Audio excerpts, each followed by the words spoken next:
CGHS card धारक के इलाज में लापरवाही बरतने के मामले में हाईकोर्ट ने सचिव मध्य प्रदेश शासन, निदेशक स्वास्थ्य और परिवार कल्याण मध्य प्रदेश सहित मार्बल सिटी और सिटी अस्पताल को जारी किया नोटिस। इस मामले में मृतक रमेश कुमार बारी के पुत्र विपिन कुमार बारी के द्वारा हाईकोर्ट में याचिका दायर की, जिसकी सुनवाई के दौरान हाईकोर्ट ने नोटिस जारी करते हुए 4 हफ्तों में जवाब प्रस्तुत करने के आदेश दिए। An investigation ordered by the CGHS. So this has been conveyed to me in an RTA application when I filed RTA that I have submitted complaints of land handling and denial from giving primary services. I gave a complaint. What have you done in that complaint? This is what they have conveyed me to RTI. That there has been an investigation. We have set up an investigation team to conduct investigation on your complaint. Let them file the reply. Then issue notice period 7 days. मेरे father beagle factory में कार्यरत थे, जिनका CGHS card बना हुआ था government का।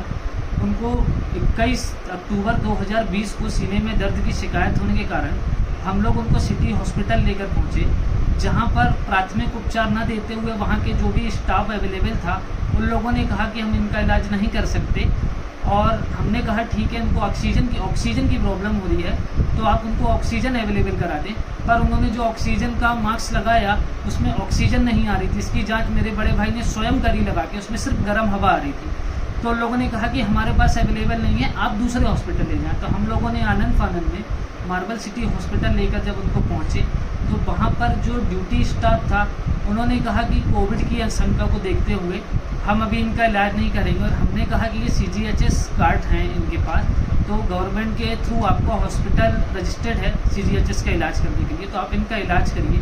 तो उन्होंने कहा नहीं 1 लाख रुपए पैसा लगेगा, आप डिपॉजिट करा दें, हम इनका इलाज करते हैं। तो हमने कहा हमारे पास अभी 25,000 है, तो हमसे 25,000 लिया गया। और उन्होंने उसके बाद भी इलाज के लिए इतना देर लगा दी और उन्होंने आईसीयू में तक ले जाने के लिए राजी नहीं हुआ। हम लोगों ने बहुत मिन्नतें करी, तब जाके उन्होंने कहा कि चलो ठीक है हम आईसीयू लेके चलते हैं। जब आईसीयू लेके जाने लगे तो वो लिफ्ट का सेंसर खराब हुआ, क्या हुआ, लिफ्ट खराब हो गई, बीच में वो लिफ्ट अटक गई और उसके बाद उनको वहाँ पर अटैक आ गया और मेरे फादर की वहाँ मृत्यु हो गई। और जब हम नीचे आए तो हमने उनसे बोला कि आपने इतना टाइम लगा दिया एडमिट करने के लिए, तो उन्होंने कहा हम नहीं जानते, आप इनको लेकर चलें। और वहाँ पर जो डॉक्टर स्टाफ था धक्का मुक्की करने लगा, और उसके बाद उन्होंने पुलिस प्रशासन को बुला लिया गया।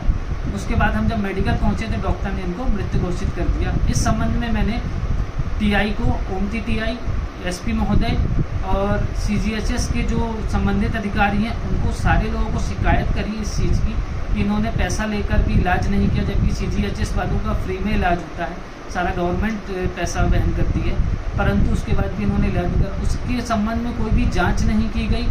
उसके संबंध में विक्टोरिया में भी 2 बार जांच बैठ चुकी है। मुझको जब बुलाया जाता है, जब उसकी डेट निकल जाती है, उसके बाद मुझे लेटर पहुंचता है कि आपकी उपस्थिति यहाँ अनिवार्य। और मैं जब अगले दिन पहुंचता हूँ तो कहते हैं कि 7 को बुलाया था, आप 8 को आ रहे हैं, और जबकि मेरे को लेटर ही 8 को मिल रहा है। उस संबंध में मैंने इससे व्यतीत होकर एक याचिका मध्य प्रदेश हाईकोर्ट में लगाई थी। तो मध्य प्रदेश हाईकोर्ट में याचिका की सुनवाई 13 जुलाई को हुई है, जिसमें कोर्ट ने स्पष्ट आदेश करे कि इस संबंध में जो भी विवरण है सारे 9 के 9 रिस्पोंडेंट को बोला गया है कि आप जवाब प्रस्तुत करें इस संबंध में। और इन लोगों ने मुझ पर जो एफआईआर कराई थी कि हम लोगों ने तोड़फोड़ करी, जो करी, मैंने तो स्पष्ट कहा था कि आप सीसीटीवी फुटेज अवेलेबल करा दें। अगर ऐसा हुआ भी है तो उनने एक आरटीआई में मैंने जो मांगा तो उनने उसमें लिख कर दे दिया कि सीसीटीवी फुटेज और हमारी लिफ्ट का मेंटेनेंस का कार्य चल रहा था, इसलिए हम फुटेज अवेलेबल नहीं कर पाएंगे, और जो लिफ्ट रुकी थी वो मेंटेनेंस के कारण रुकी थी।